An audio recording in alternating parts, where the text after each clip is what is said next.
Hello YouTube, Marielle Laris here. Today I would like to talk about the similarities between narcissism, sociopathy, psychopathy, passive-aggressive, and all of that. Its similarity with the fables we all grew up with. One of them that comes to mind is Red Riding Hood story. I'm sure no matter which continent you grew up with, no matter the language you speak,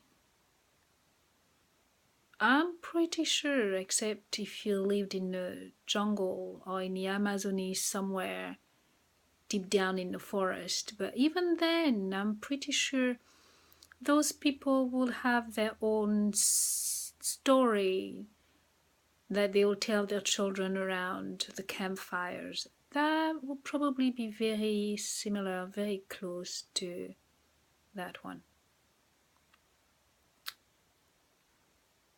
It is amazing.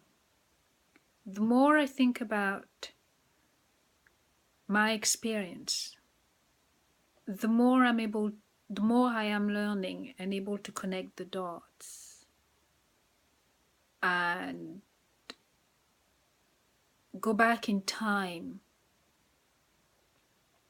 into my memory bank and threading those pearls, if you want. You know, it really isn't far from the Red Riding Hood story.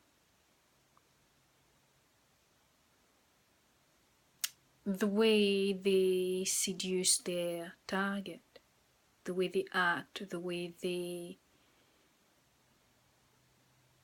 you know, how the story progresses. And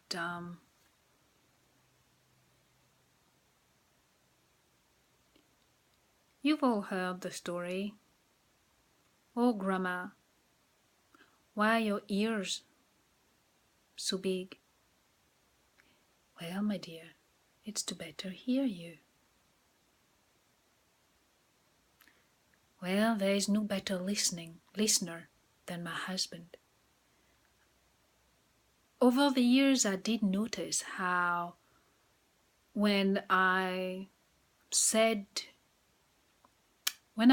to him, give information, his whole energy level will just, the energy would just slows down, or just, there was a shift of some sort. I don't have the words for it. That will just happen, and I'll feel it's like pure quiet. It'll be so focused in what I was saying to him. Come to find out, that's how they function. Oh, Grandma, how big are your eyes? Well, it's to better see you, my dear. And that's another thing about them. Very good memory, never missing anything. It's one of their characteristics. And here it is again. Oh, Grandma, how big your hands are. Oh, well, my dear, it's to better catch you. You know what I'm getting at. And in real life, I guess it's to better stroke you. It's to better, well, Grandma, Your teeth are very long. Well, my dear, it's the better eat you.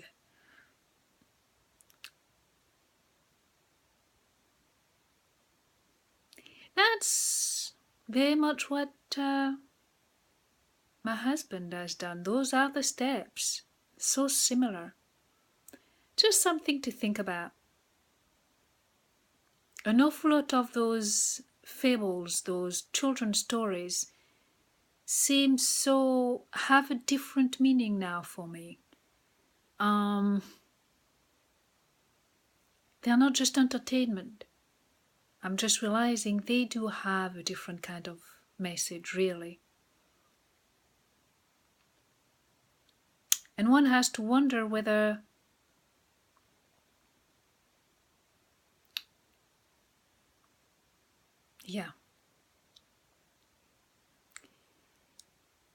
in movies as well, over the years, no, not over the years, that's not correct. I now look at certain movies that I didn't think much of, whether they're adult movies, whether they're children's movies.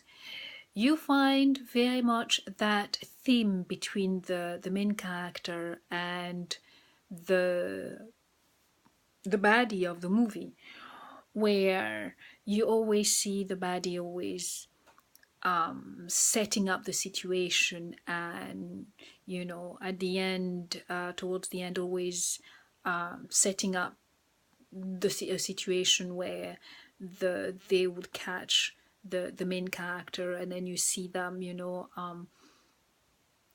clasping their hand and going "Mwahahahahahaha. I knew I was gonna get you. I knew you could not resist playing the hero, coming to the rescue. You just couldn't help yourself, could you?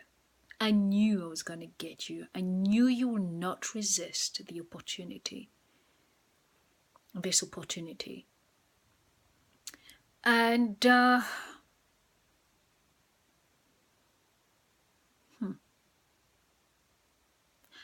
this is very much something that now that I look back, my husband has played that with me over and over and over, has set up situations like that over and over and over. I won't go into it just now, but I'll give you two stories. I'll tell very quickly, as quickly as I can, two stories that I went through, experienced. One was one day, a Saturday morning, very early. No, I think it was a Sunday morning, very early. I went shopping, and it's not far from where I live. And my two children were still kind of young, and they were in the back of the car.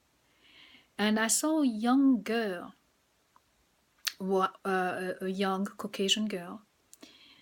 Her hair was disheveled. Looks like she was crying. Makeup was running down her face. She was bare feet. And as I passed, the whole scene looked very disturbing to me, and I did worry. And what I did is that I doubled back. I basically just passed her and just doubled back and drove even more slowly to take another good look at her. And I noticed that the back of her skirt she was wearing a mini jean skirt, and there was blood in it. And I thought, I really, really felt bad. So I went again for a second turn, double back, and then, she really looked like she was in distress, and she was crying, and she kept looking back, and she was walking rather quickly. So the second time I turned, I doubled back, and I approached her. I slowly approached her. I drove very slowly, and then I put the window down. And then I asked her if she was okay, if she needed help, or if she wanted me to drop her off somewhere. She was very hesitant at first, and then she saw that my children were at the back, in the back of the car, and she literally opened the door, threw herself in, and got in. And she indicated me where she lived, and she didn't live all that far from where I reside. I didn't say anything to her. I just got her there, and she said to me, "Thank you, thank you, thank you, thank you so much. I'm going to be able to go home before Dad gets back home." To me, obviously, that was a young girl who probably sneaked out of her house late at night or wherever, went to a party, and probably got raped. And I'm thinking that because, her hair was a mess, her t-shirt was a mess, and she did not have any shoes, and there was blood on her skirt. She probably got raped. I don't know. And I wasn't gonna just leave her. And then a week later, I went and met with one of my friends, and I told her about the story about taking that young girl, back home and everything. And then she just went and said, "Oh my God, I would never have done something like that. Kids these days, you just never know, You never know." And, she could have, set you up or something. Could have been dangerous for you and the children. And I thought about that, and I thought, oh, she's right. But then I remember that no, I really took my time to assess the situation before going and offering my help. But my friend's response made me feel awkward, and maybe I wasn't being careful enough, made me reconsider my action. Here's a second story.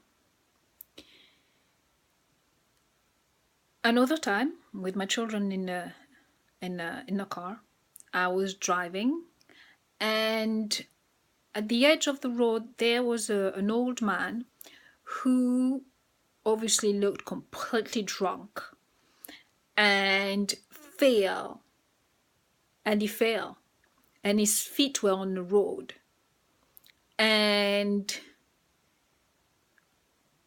I stopped and asked him, and I stopped and I quickly went around the car, and I could see that he had actually fallen in a ant pile.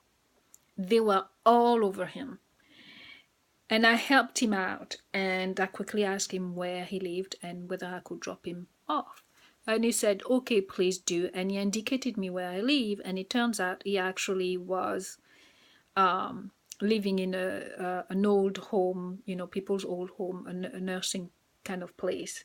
And apparently, and I just dropped him off. And as I left, I heard one of the older old woman sitting in the entrance saying, "Couldn't help playing the hero."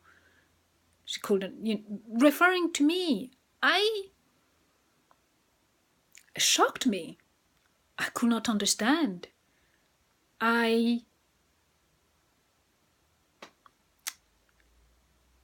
Those two incidents basically tie in with what I'm now starting to think and feel, especially after my husband's behavior towards me and some of his actions, and the way he's been setting me up with my children as well. Do I have a hero complex? Do I have a God complex? A hero complex? Is the fact that I want to help or I want things to be right makes me that kind of person that I want to show off or something?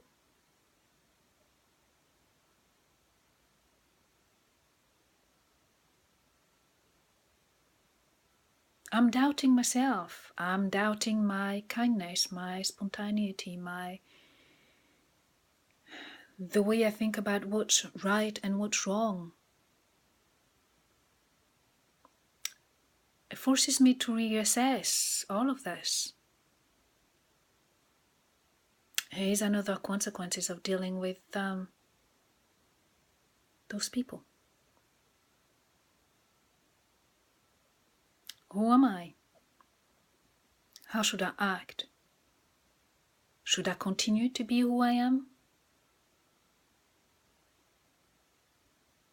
What do you think? Comment and let me know. Thank you.